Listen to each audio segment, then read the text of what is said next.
Raditu billahi rabba wa bil islami dina wa bi Muhammadin nabiyya wa rasula Rabbi zidni ilma warzuqni fahma waj'alni minal sholihin. Alhamdulillah, pada kesempatan hari pertama bulan Ramadan kita bisa berkumpul untuk memulai pelajaran kelas bahasa Arab. Awalnya saya berencana untuk menggunakan bahasa Inggris, cuman nggak tahu ingin aja mau pakai bahasa Inggris atau pakai bahasa Inggris aja. Bahasa Inggris, bahasa Jawa. English. Or maybe we can mix it all together with Indonesian and sometimes with Chinese if you want. Indonesia semuanya. Yeah, at this time. Okay, that's why maybe we can try using English at first. And when I find some difficulty to express my idea, then I use my Indonesian language as alternative. So today I would like to start with something. Before I deliver the outline of our course within this month, I would like to firstly let everybody know that it is very important for us to build the intention. What is your intention joining this class? So, what is your intention? Anybody? Why do you need to learn Arabic? To know the content of Quran. To know the content of the Quran, mashallah. That's very great. Yes, one of the motivation is to know the content of Al-Quran. However, maybe some of you already know, maybe not. Arabic itself is not just one type of category of. I would say that it consists of several types of Arabic, if you know what I mean. So I may say there's three categories. First one, let's say it's the classical Arabic or colloquial classical Arabic, and then we may say the second one is official Arabic, and the last one is, how to say that? Slang Arabic.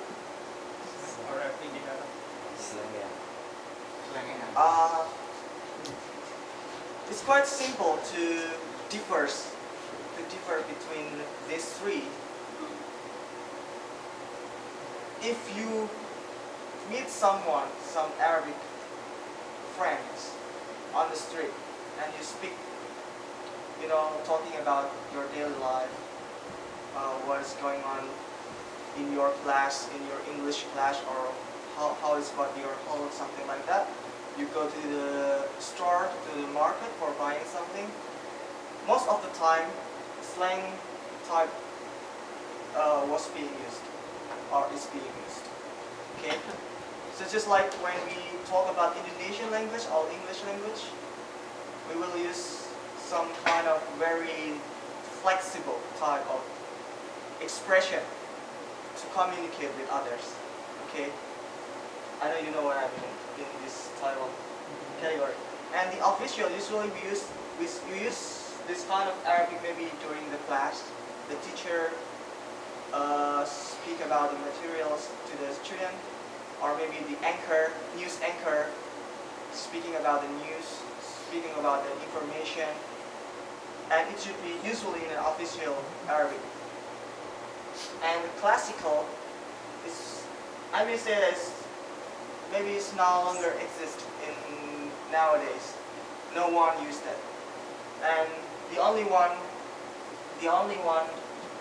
thing that use this type of Arabic is Quran for now. During the Prophet Muhammad sallallahu alaihi wasallam, everybody used this. at the time. And the difference between the official and classical, it was because assimilation. So just like when you learn English, there is a British English and American English. Usually for American, the language has been mixed with any other culture, and there built many new words or something like that, new grammars even. Okay, and this also happened in Arabic. Not only Arabic actually, all the languages suffer the same thing, suffer from the same thing. Indonesian also. You may compare between the old language of Indonesian and nowadays Indonesian. Okay, and what we would like to learn, what we would like to study in this class is classical Arabic,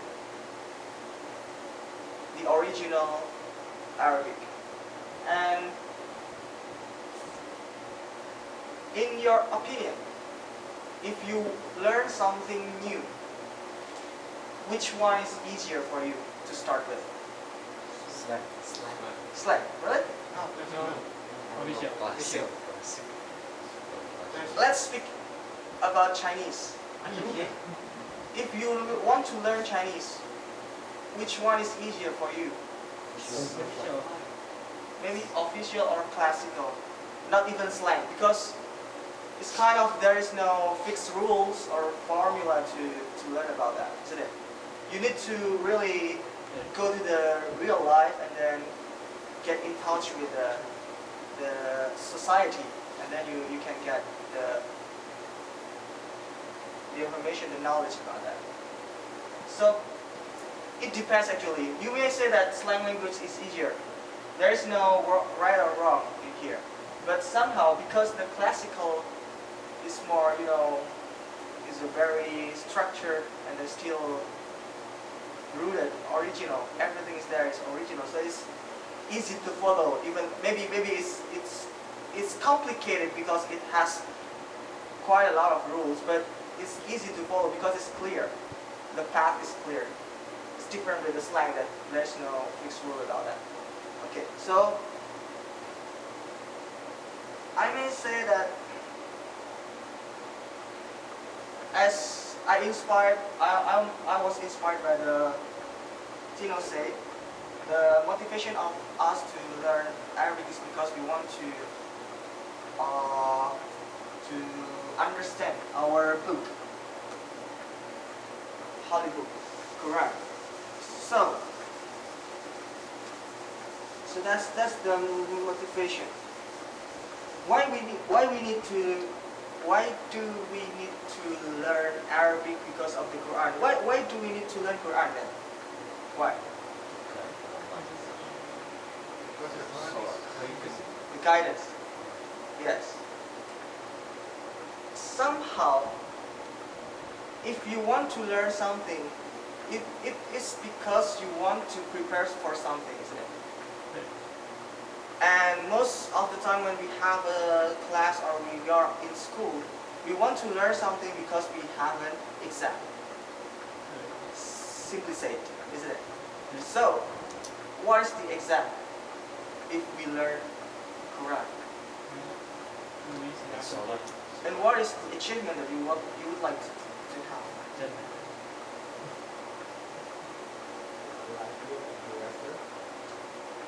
Well said. Yes, that's the achievement. I mean, the final objective that we would like to concern.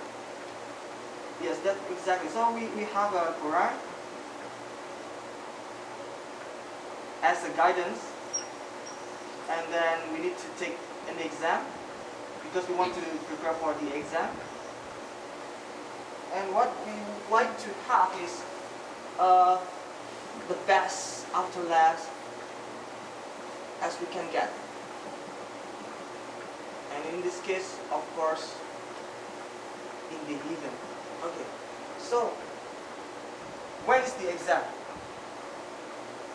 Now, everyday life. Every day life, every time. So that's why it's necessary as soon as possible we need to learn the guidance. If not, then that is certain that we're gonna be failed here. Certain. Because we do not hold the guidance. That's the simple idea. So again, in here now we really understand that we need to learn Quran, we need to understand Quran, and then we need to really understand Arabic. Okay? In your opinion, learning Arabic is easy or difficult? Difficult.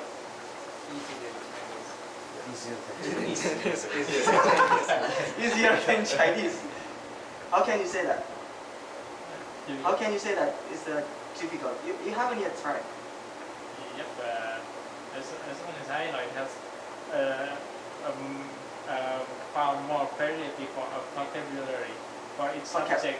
It has a lot of vocabulary for like say I, you, two of you, many of you, Okay. and each of them has different. I see. I got the idea. So it was because it's very rich. The vocabulary is very rich, etc. I heard someone say that Chinese is even more difficult, isn't it?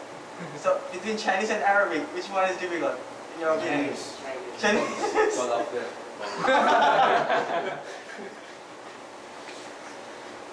Let's say suppose that you are Western, and I give you Chinese, Arabic, Indonesian. Indonesia is the easiest. The easiest. Okay. Everybody is agree? Yeah, because you can read. Because you can simply read. Because maybe it's because have a very similar and even the same alphabet Yes. characters. And then if we learn Arabic or Chinese is very different with what the Western people have. Yeah. Okay, good point. And how is about the Chinese and Arabic? No idea. Because we are more familiar with Arabic. Since we are a child, we hear Arabic from Salat. Okay, that's your perspective as Yes, as yourself. As a Muslim, How if you are Western people? Maybe it's the same. Maybe still the same. Okay. Basically, for most people, I also think that Arabic is easier than Chinese. Why? Because both of those two languages, English or Indonesian also, and Arabic, use the character as the phonetic symbol. Do you got the idea? I understood. Japanese also the same. Korean, Hangul, but Chinese is totally different. You learn the vocabulary and the grammar is separated. It's a separate thing. Okay, that's just okay. So basically, if we want to learn Arabic, we need to understand the phonetic. Is there anybody here do not know how to read the phonetic symbol of Arabic? Are you kidding me? Really? I give you some test.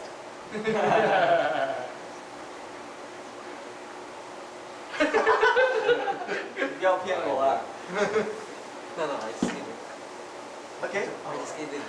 You're just kidding. Okay, so what is this? What? Wa.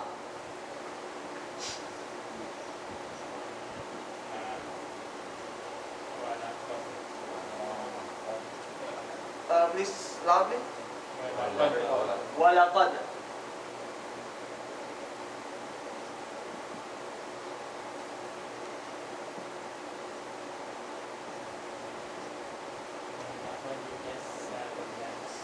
Walaqad yassarna.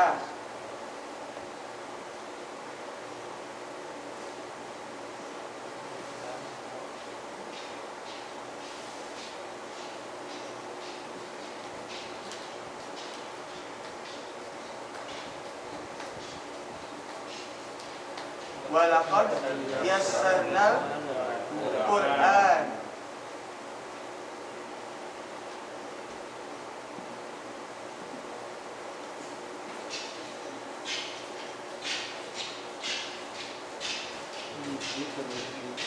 وَلَقَدْ يَسَّرْنَا الْقُرْآنَ لِلذِّكْرِ.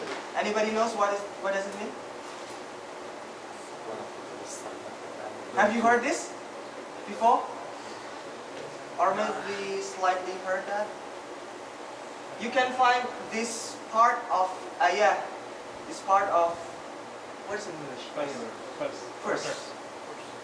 Okay. You can find it, actually there is something Indian in here, but I just got it down. You can find it in a Surah Al-Luqman. There's 4 ayah with the same sound, with the same composition. وَلَقَدْ يَسَّرْنَا الْقُرْآنَ لِلذِّكْرِ 4 times inside the Surah Al-Luqman. What does it mean? This is a promise from Allah. Allah said that He will make Quran easy to understand for remembrance. So let's get back to our intention. If your intention to learn Arabic is for understanding Quran, so that you can prepare well for your exam, and so you can get the best result for your achievement, for your final achievement, then Allah will make it easy for you to understand Quran. And also that's the part of understanding Quran is also understanding the Arabic. Do you get the idea? This is the promise from Allah. This is the main intention, the motivation. If your motivation is for remembrance, then it's gonna be easier. If not, if you have any other motivation, that is gonna be another story. Okay? So, in this whole month, maybe we can only finish the grammar. Maybe. I hope I can finish the grammar part, the Nahu. And after the Ramadan, we can continue with the sarf, and the other. Maybe we can continue with the balagha, etc. So, in Chinese, actually there is some step. Also in another language, we learn Nahu, we learn grammar. In Chinese, we call it 文法. The structure, how we structure the sentence, how we choose the words inside the sentence, how to make it proper. And then for sarf, we learn about 用法, how to use, and how the words is formed. I remember you said that it's quite hard for us to learn Arabic because there are a lot of variation, a lot of vocabulary, but somehow there is a pattern. And we learn the pattern of how the Arabic words formed within the sarf. But we are not going to learn about the sarf in this Ramadan. Our target is just Nahu. Okay? And maybe I need your help. If you don't mind, I encourage you to copy this handout. In this handout is we will use this as an outline of our study within this month. You can take a look, and if you have the time, you just make a note in here after or during the class. So you just bring this, and then every day I will give you daily module. What we would like to talk about during that day. And then in the second page there is an exercise. There is an exercise, please. And maybe for the third classes, the beginning, third classes, there will be no Arabic. We just learn about English. It's quite weird, but this is our approach. So I will give this at first, and maybe you can copy it for preparing tomorrow class. Okay? I will give it to Brother Isra, so you can ask Isra to copy the module and also the handout, the full handout. And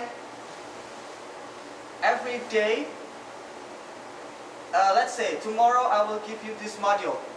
The next day I will give you the answer. So it depends on you.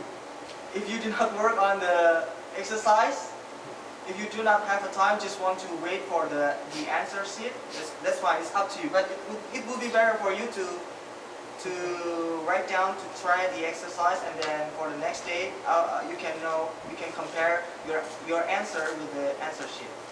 Or not answer sheet, the real answer. Okay? And then the next day, another module, another exercise, and the answer keys will be the day after tomorrow. And so on, okay? Okay. And for the first lesson, maybe I'm just going to introduce you with something that is very common to any languages.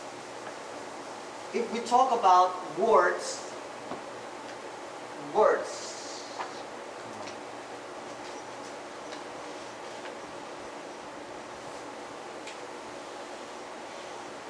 what kind of word would it be?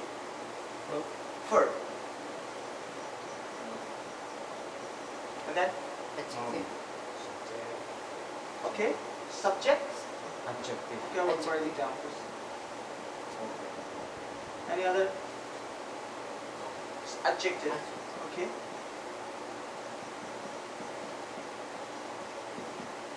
Any other? Adverb? Oh.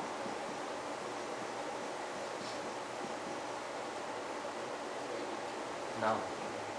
Noun?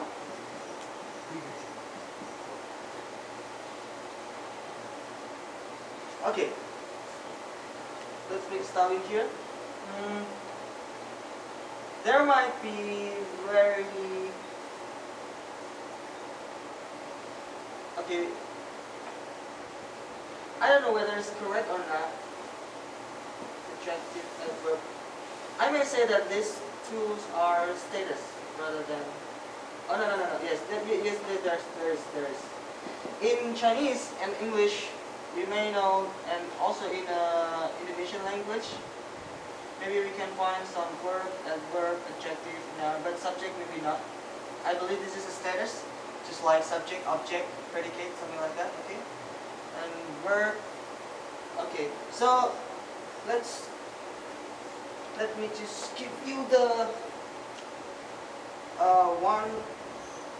one-to-one comparison. So in Arabic, we have fi'l.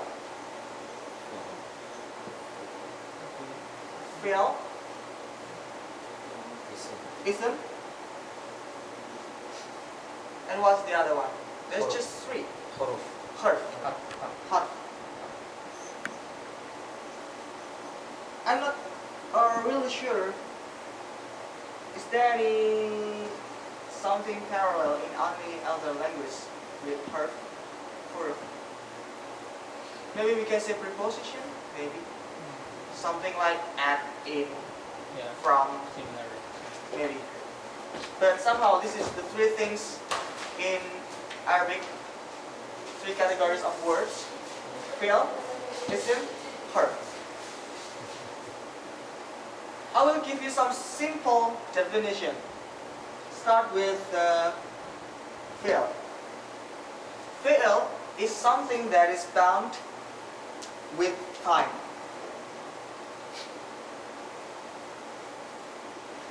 You can imagine that? Can you imagine that? Verb is also the same. It's something that is bound with time. Read, read, write, wrote, written.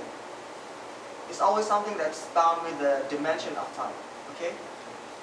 And harf is something that it doesn't have any meaning until there is something after that. You cannot define act. What is act? What is it? Unless there is something after that in school, at the beginning, etc. Okay? And isn't is something that beyond that. That's the simple definition of feel, isn't, and heart. And we will learn more about that next week. So we'll just stop in here, and we are finished with today's class. Any question?